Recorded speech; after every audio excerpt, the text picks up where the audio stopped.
Author event, Vanishing Ann Arbor.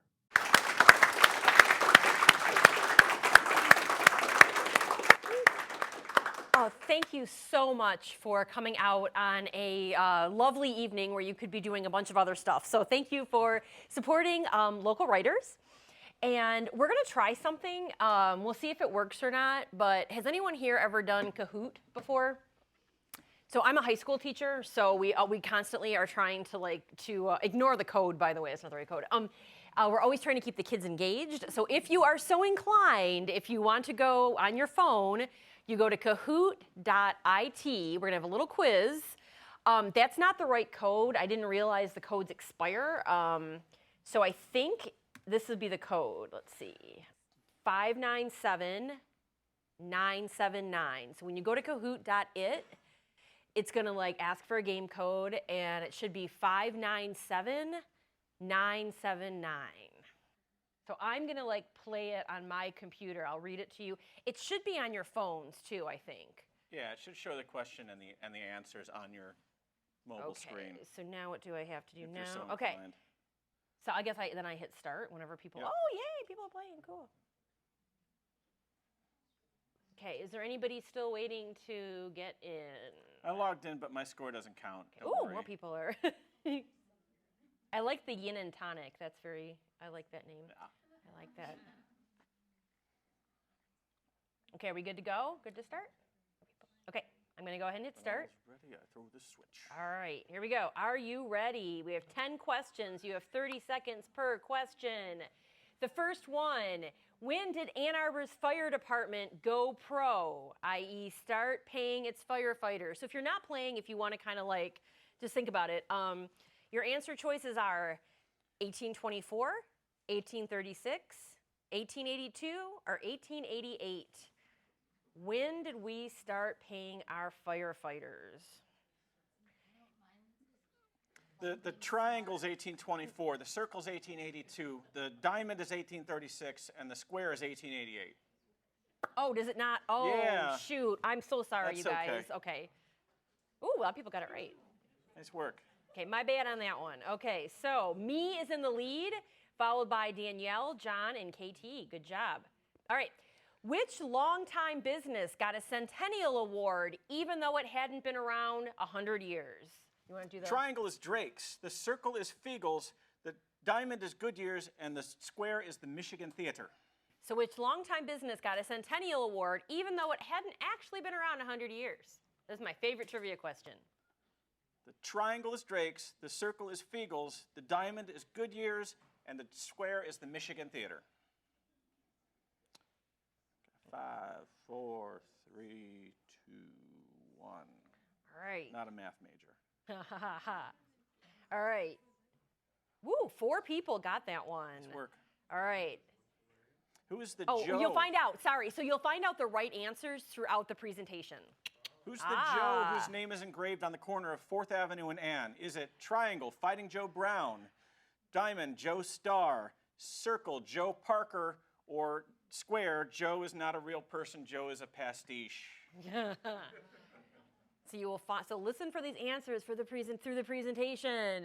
Triangle is Fighting Joe Brown. The circle is Joe Parker. The diamond is Joe Starr. The square is Joe's not a real person.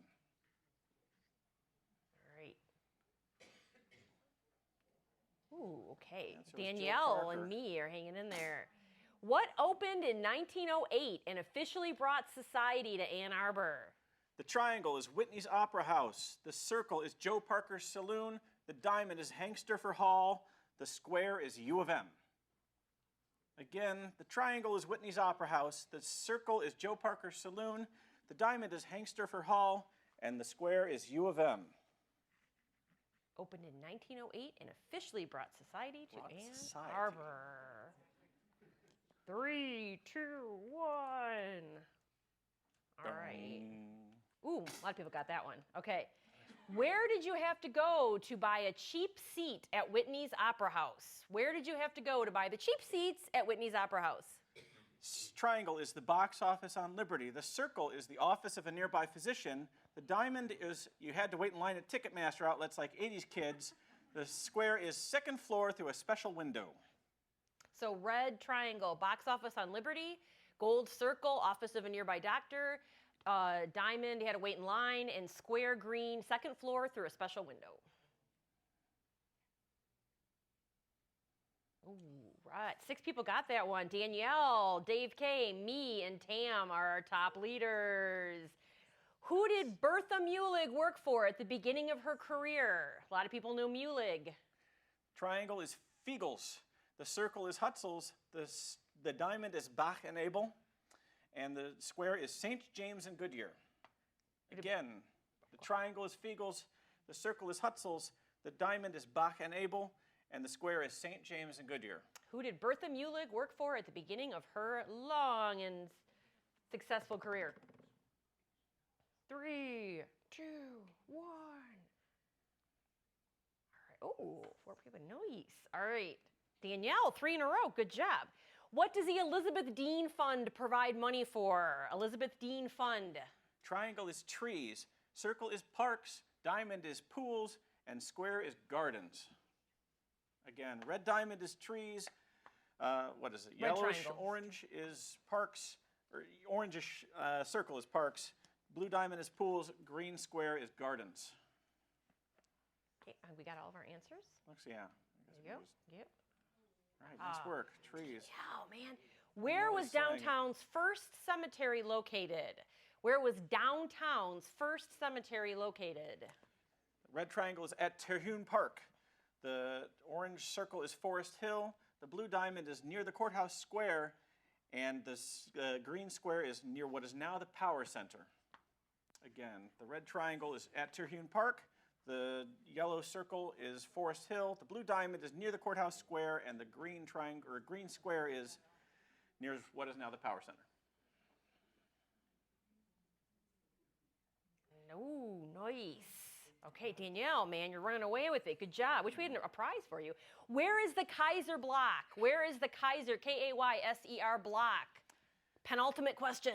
The red triangle is Packard and Platt.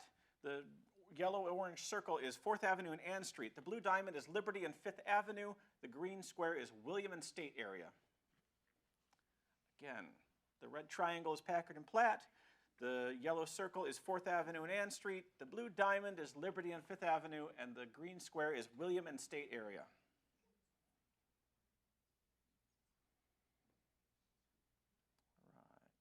All right. One more. You guys are doing awesome. And now we come to the payoff. What did Drake sell? What did Drake sell? The triangle is single Oreos. Listen to them The all. yellow circle is limeade. The blue diamond is candy. And the green square is all of the above. That's called a softball. Or a hardball if you can't see all the answers. Oreos, candy, limeade, or all the above. Yay! All All right. right, good job. So, awesomeness, Danielle, awesome. Me and Tam, you guys, good job. Thanks for playing. It's a person named me. That's the best. Oh, okay, right on. You were me? Nice. Yay! So you all have to listen up during this, and you will get your answers, and you guys did great. So we'll go ahead and get started with the presentation with beloved restaurants. We broke the book down. We'll talk later about how we wrote the book, but we kind of broke it down into different topics because there's so much, as you know. So take it away, Britton. So one of the questions they asked the ADL asked in the abstract for it was which restaurant was a top 10 car and driver rib joint, and it was obviously Mr. Ribs. You can actually see it was on the banner back behind his head here. One of the 10 best rib joints in America. Car and Driver. By Car and Driver yeah. magazine. Jesse they had know an Ribs. advantage because at that point he was at Carpenter and Packard, which is a few blocks south of where Car and Driver's headquarters was. A lot of the automotive periodicals were based in Ann Arbor because it was close to the big three, and they could easily get access to the test track and to review units of new cars. And also a lot of engineering people kind of wind up either working at the big three or writing about the big three. Anyway, so the next thing we hinted at was the downtown Denny's. There's pictures of a lot of things online, but there's no pictures of that brief time. There is now. When the Pantry restaurant, which was later Nighttown on the Park, became a Denny's for a couple of years before they gave up on the restaurant business, and now it's the University of Michigan office of CEW+. Anyway, so I actually took a Google Street View picture of CEW Plus and just kind of painted it to show you what the signage looked like back then. It was open 24 hours like a lot of Denny's stores, but it also had a full bar, which relatively few of them have. The bar obviously was not open 24 hours. It closed at 2 a.m., but you could still get, your moon over my hammy at 2:30. The Rudy Tooty Fresh and Fruity with your, yes. Yeah. All the hits. Corner stores. So one of the, I am in love with the idea of corner stores. It's one of my, I just think it's awesome. And Grand Rapids does corner stores very well. It's something I wish Ann Arbor still had a lot of. There were so many, and there's a part in the book where Britton and we literally just started listing corner stores because we're like, we can't possibly write a paragraph about all of them because we were extremely limited on word space. So hopefully when you get to that part, it will bring back some happy memories for you. A thing I didn't realize about book contracts before I signed my first book contract is that there is a minimum number of words and a maximum number of words. And they're not that far apart, really. Otherwise, I'd still be writing the dang book exactly, trying to cram everything in. Right, exactly. We wanted to highlight a couple corner stores, and some of these photos you won't see in the book. So it's one thing we do want to mention is that because of copy, and that's another debate for another night, but copyright is what it is. And fortunately, a lot of the photos are in the book are Creative Commons. Yeah, Creative Commons or public domain. And the Bentley owned some. A lot of them, though, are still owned by the parent company of the Ann Arbor News that is now located in London, and I had an email. There's a series of mergers and acquisitions. The company that owns the Ann Arbor News also owns Vanity Fair and Wired and yes. a number of other huge newspapers. It's Condé Nast. You mean. So the quick story is the picture we picked out for the cover of the book we thought was owned by the Bentley, and then I got an email from the Bentley saying, "Oh my gosh, I'm sorry, we actually don't own that one. The Ann Arbor News does." So I emailed them, and how much would you pay for a picture for the cover of the book? They wanted $500. And I'm like, dude, I'm a school teacher. I can't afford this. I teach in Ipsy. I'm like, I make no money. And they're like, well, for you, we're going to lower it to $350. And I'm like, okay, thanks. And then my very generous friends donated money. I kind of did a little Kickstarter, and they're thanked in the book. But so we do have pictures that were not in the book. The Village Condé Nast isn't going to find us here tonight. Exactly. Don't any of you stooge. So that's Village Corner circa 1971 and Campus Corner 1976 on the top. Yep. And I guess technically those two still exist, but in much different forms today. Village I don't think Corner anything's 15 cents. Up by North Campus, and I think they pretty much just sell wine now. And Campus Corner is like a keg store, pretty much. Yeah, Near my office, I go in and it's mostly kegs. Minor Street, 1971. There was a lot in the neighborhood. The neighborhood called the Old Neighborhood.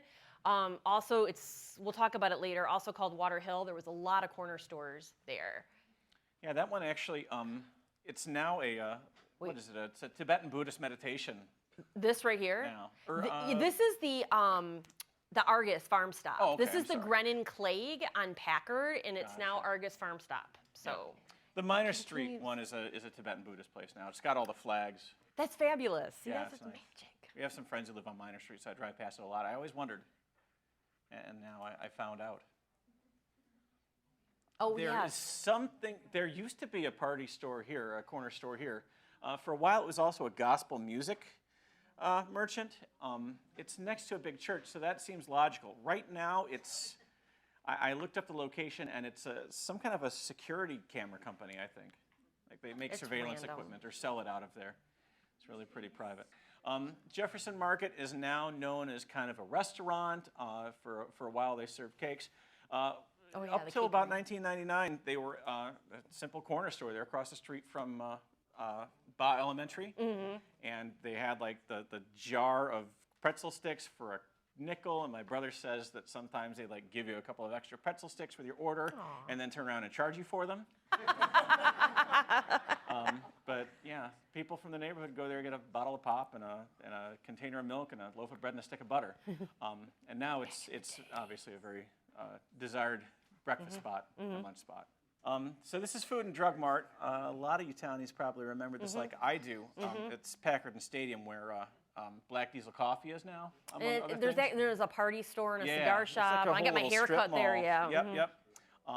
It was actually probably the flagship of several food mart locations that were all around the Ann Arbor, Ypsi area. Let me see. I think I have pictures of some of the other ones. They were started by the O'Sullivan family. Want me The to go first location back? was in Sorry. Ypsi. Pardon? You want me to go here? Sorry. Yeah, Okay. that's good. This was actually a drugstore at South Hugh and Forest, where the big skyscraper is now. This is approximately, I think, where No Tie would be, maybe the 7-Eleven. Yeah, okay, yeah. Village Corner was in the spot for a while. Yeah, I was going to after, say, yeah, after it was gone and before the skyscraper. It was started by a druggist named Claire Fenn, and when he retired, the O'Sullivans bought it and turned it into another food mart location. They continued to operate it as Fenn Drugs for a while, but then in 1965 they turned it into another food mart. And then they had another food mart like a block away at South U and Church, which people talk about Starbucks density, but you couldn't swing a cat without finding a food mart or another O'Sullivan family thing. One of their other ones was up here. This is the best photo I could find of it, unfortunately. This is the food mart on Xena Pitcher, which is now at Xena Pitcher in Huron, where the kind of potato chip stack auditorium is, part of the U of M Bioscience Research Center. U of M paid them $1 million to close the store so they could build the BSRB there. Not gonna lie. The last O'Sullivan store I'm aware of is Lodi Food Mart, which is down on Saline Road, like south of town, almost. I guess this is Lodi Township, hence the name Lodi Food Mart. It is not operated by the O'Sullivans at this point, as far as I'm aware. It's kind of a gas station convenience store, and it's run by a chain. It's one outlet of a chain of Michigan gas station convenience stores, and a little less of a supermarket these days. Who remembers this? This is the original location of White Market over on William Street. It's opened in this location. I want to say this photo is from 1939. I think it had been open for a bit before that. And probably about 10, 15 years later, it moved next door into a much larger space, and I think that's when Campus Skate Repair moved in to this original space. And I think the next slide has a picture of the White Market. Oh, yep, there it is. Yeah, that's where they'd moved out of. This is where they'd moved to. Do I have any pictures inside White Market? I don't think I do. This is, what's this guy's name? Dave Jones? Is Dave Jones, that's right. The final operator of White Market, who actually worked in the O'Sullivan stores for a number of years, and then bought White Market to own a store of his own. And he operated it there until, when was it? It was 2012. In 2012, pardon?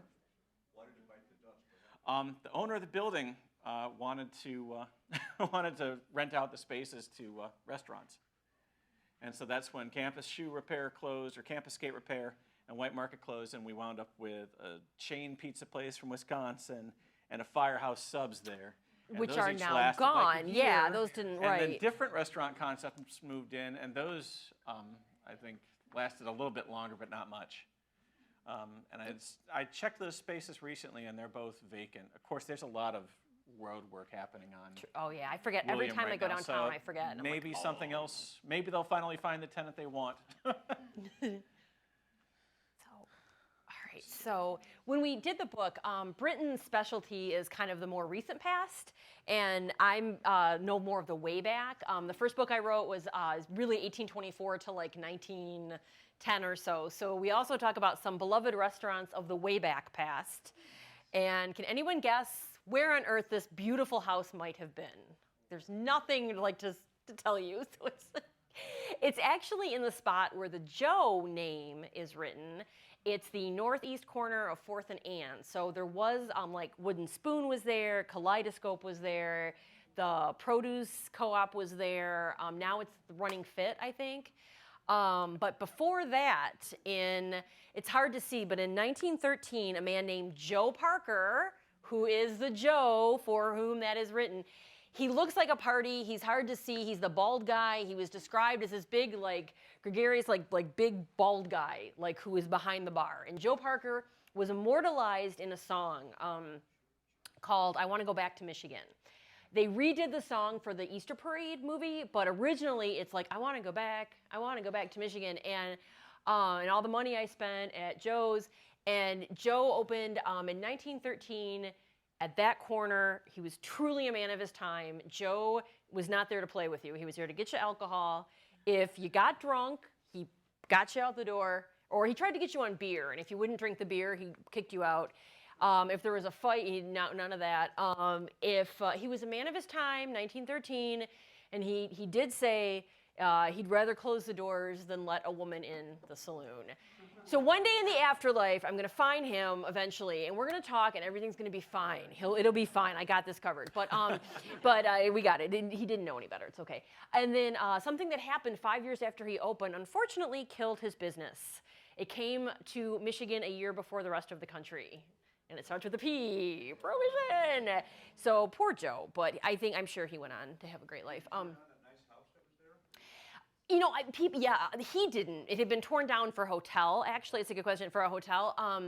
What ended up happening is I think it turned the Ann Arbor Chamber of Commerce, City Chamber, whatever, bought the space after Joe left, but his name is immortalized there. I always thought it said like 308 on it, but it actually says Joe. And this is just a shot of the Zemke family owned the Orient. And this is another, in the song, I Want to Go Back to Michigan, this is also mentioned. And it's listed as a cigar shop, barber shop, and pool hall.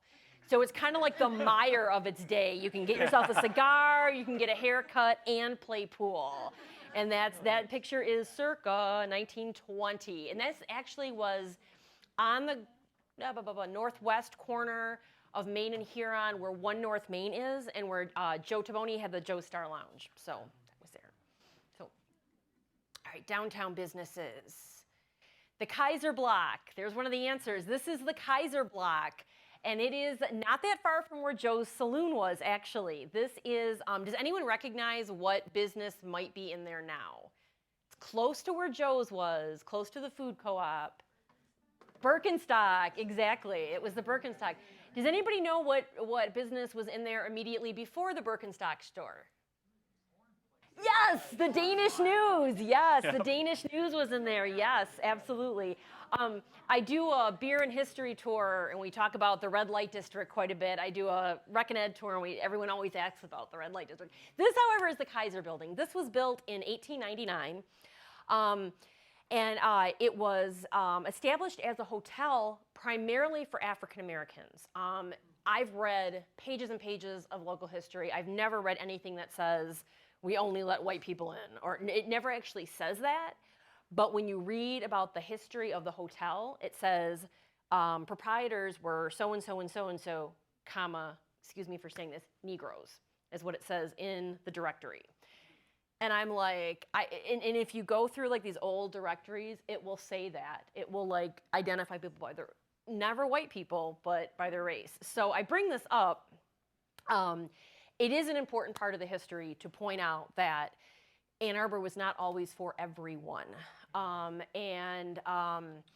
The Kaiser building was started, like I said, as a hotel. After World War I, again, excuse me for saying this, but it's what it was called, the Colored Welfare League realized that their soldiers were not getting the same welcome home as white soldiers. Surprise.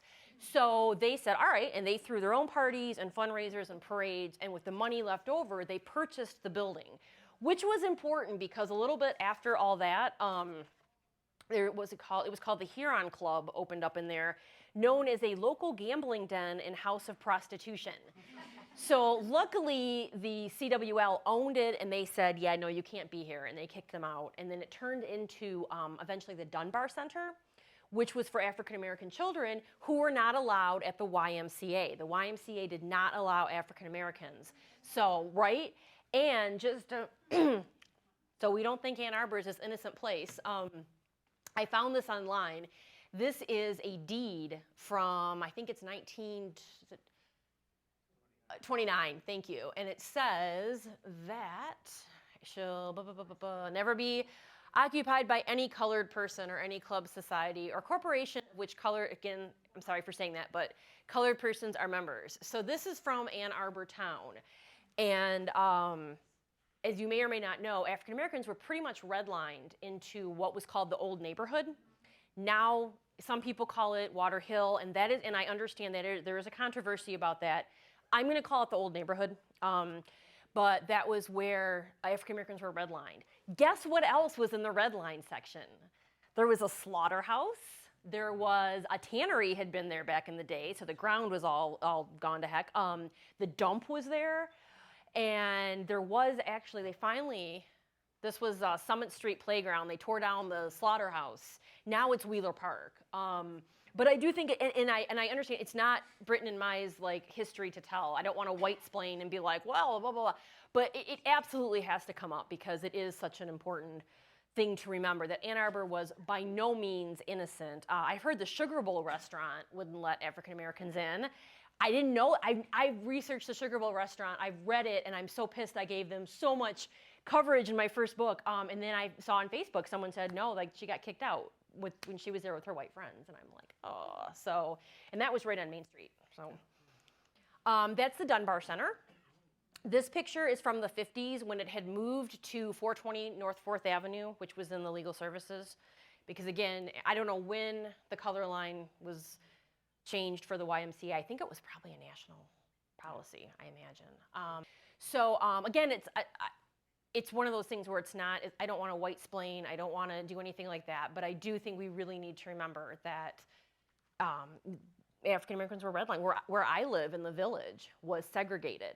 And my friends who are now a little bit older than me said when they were kids in the village, they went door to door to desegregate the village. This was not that long ago. Forest Brook neighborhood around us, one of my friends who's like in his early 60s brought one of his friends who was African American, and they're like, oh, you can't bring him to the pool because then people are going to think they can buy houses here. And it's like, are you kidding me? I mean, like, this was not that long ago, so get off my soapbox.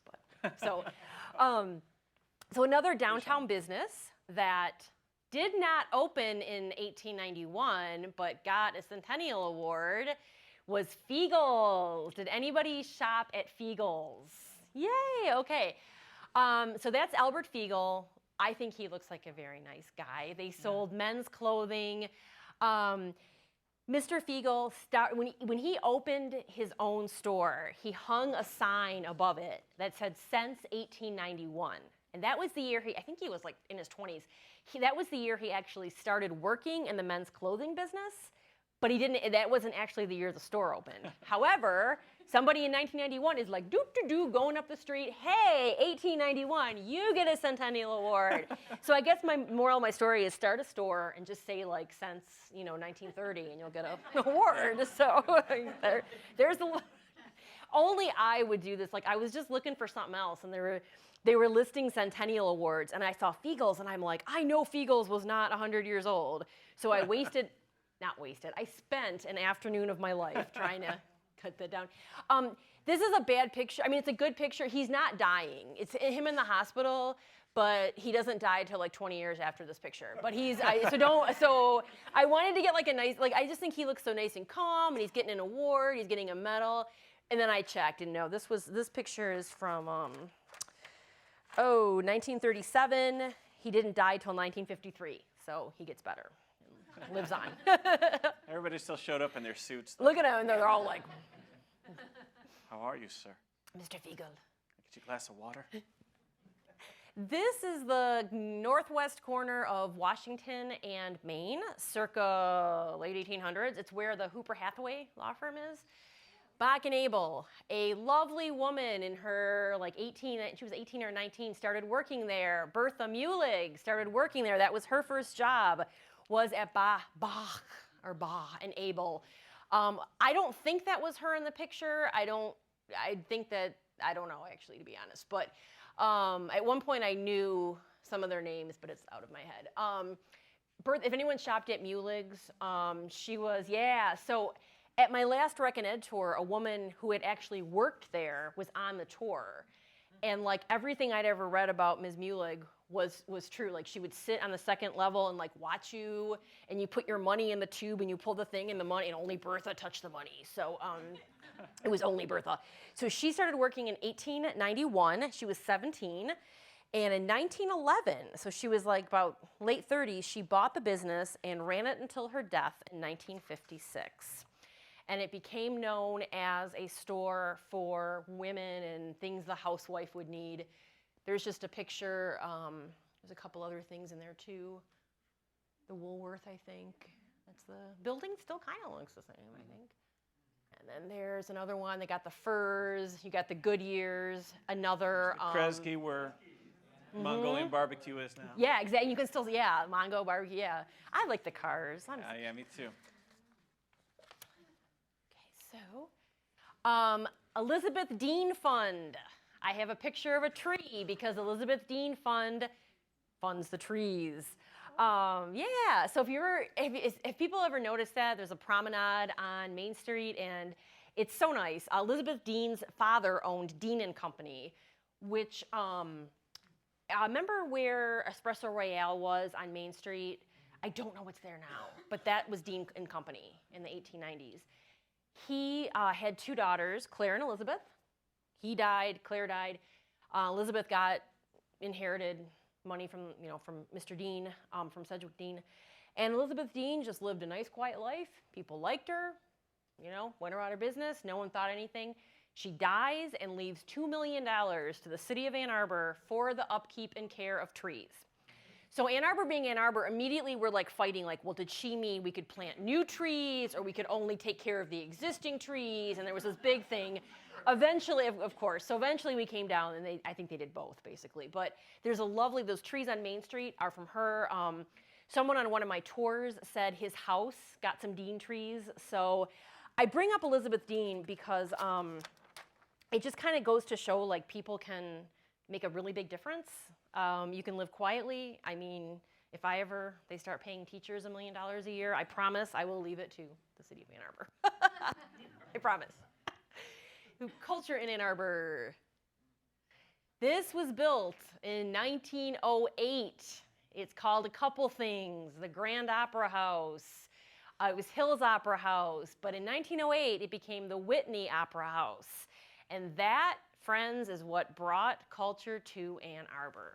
And that now is a parking lot at the southwest corner of Main and Ann. But the fun thing, but it was heated, come on, it was heated with steam and lit by gas. Come on, that's awesome, that's culture. Yeah. We talk a bit, that's another picture of it. We talk in the book about how there was really nothing to do in like the 1830s and 40s, like what are you gonna do? So we had like theater groups and a debating society, and I wrote a whole thing on bowling because people really liked bowling. So the opera house, this opera house shows up, and it's like, okay, cool, we got troops, whatever, yay. B.C. Whitney, who had theaters in Detroit, Chicago, all these places, he buys it, he adds a couple stories, and he has like an in with this promoter guy or whatever, and all the big names start coming.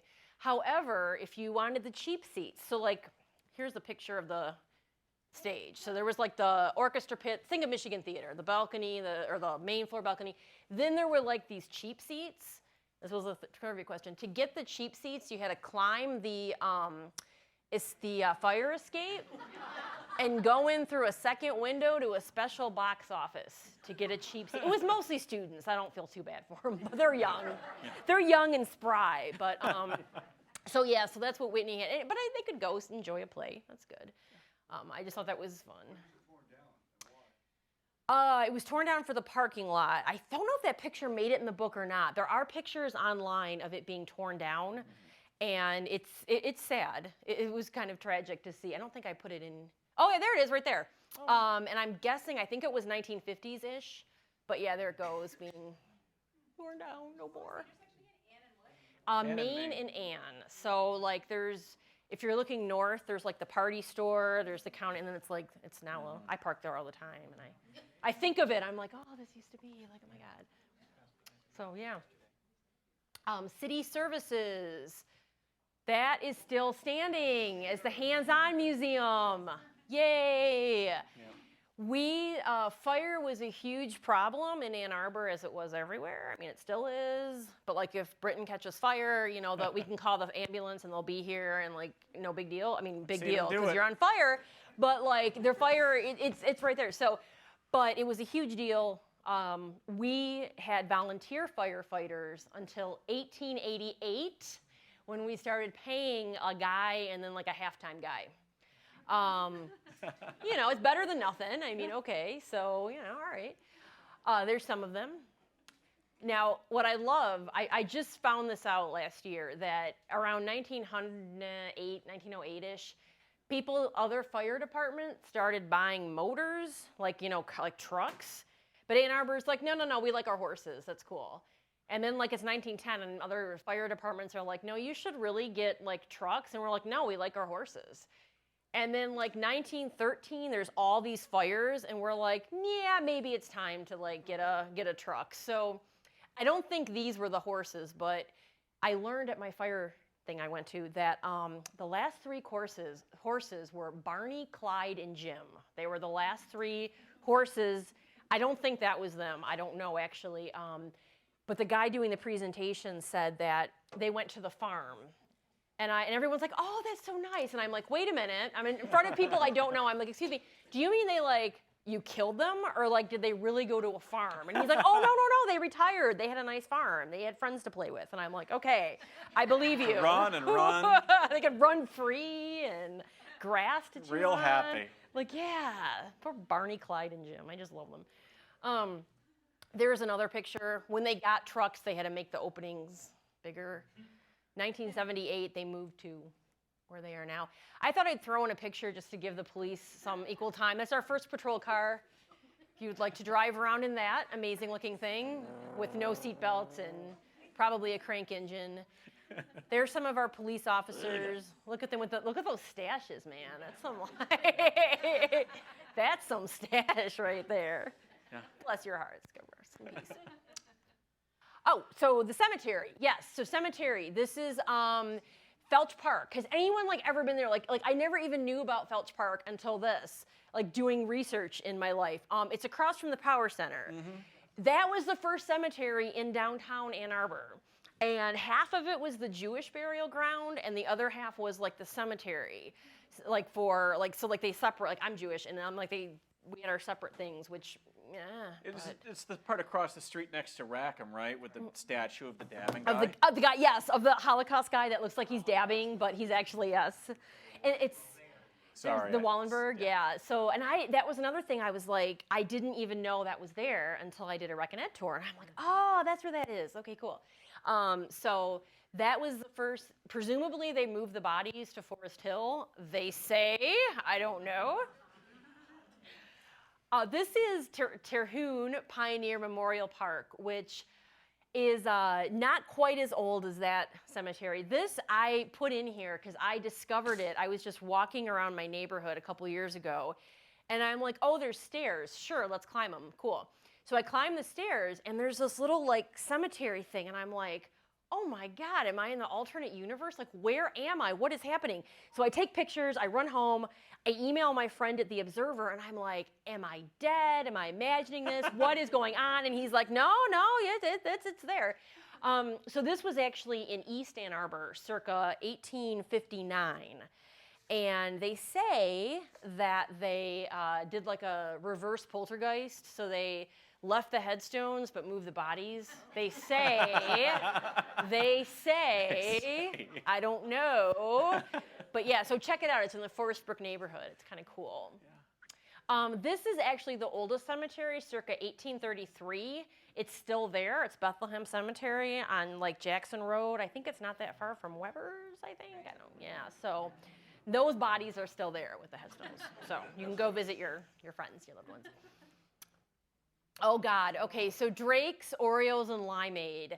Hopefully I did my best. My friend, please support the Tea House because The tea house let me use their commercial kitchen to make the simple syrup and the limes. It's on 4th Avenue, right? It is on 4th Avenue, near where Joe Parker's saloon was, actually. Squeezing limes by hand takes a really long time. And so hopefully it was kind of like Drake's, I hope you liked it. But they sold Oreos and limeade, and I just picked some random pictures off the internet, because whenever you talk about old restaurants in Ann Arbor, inevitably Drake's comes up. So if you want to add anything, or because you, I think, experienced Drake's. I did go there sometimes. You experienced them. I never. As a high school student, Yeah, as a I young never got to college student. experience the magic. So. Let's see. There was candy. There was Oreos by the singles. Mm-hmm. I'll Yeah, have they to were say like in it. a jar, 3 for $1. That's why we So- had Oreos. We didn't bring the glass jar, but we tried to kind of recapture some of that magic. I we wanted also to, didn't like- charge you $1. I wanted to like print out my one friend's like print out the menus and wear one of the like outfits, and I'm like, that's doing a little too much. I can't really quite. You already Sorry. squeezed all those limes. But I do have this. I am not there yet, but I have this idea of doing a pop-up like Drake's, or like a pop-up Del Rio. You know what I mean? Like just having like a thing, and having the menus and stuff. But we'll get there one day. Tuna so. salad sandwiches. Exactly, and people would be delighted. So. Didn't? Yeah. When they were breaking it up to put the Brugers in, I was on some mailing list of Ann Arbor people that was hosted on Grex or one of those old bulletin boards. And the word went on, hey, we're getting rid of these if there's people who can give them a good home. And I was this close to getting one of the booths from like the Mars room or whatever that upstairs place was called. But I couldn't pick up the stuff in time, and I really didn't have any place good to put it. It wound up going to Datastat, the research firm that's off of State Street, and I think it's in their employee break room now. So it lives on. Hey. Yeah. Keep meaning to ask them if I could come see it. I know. We should go on a tour. That'd be so fun. So we just want to say thank you so much. If you know anything about publishing or the publishing world, it's a tough business. We are very happy to say we sold out the first 2 press runs of the book. However, Thanks to thank you. you. Thank you. Yay. Spoiler alert, they probably only printed like 4 copies of press run. I'm just kidding. We don't know. We really don't know. Thanks you all for coming. Yes, thank you. It's like such a nice night. Thank you.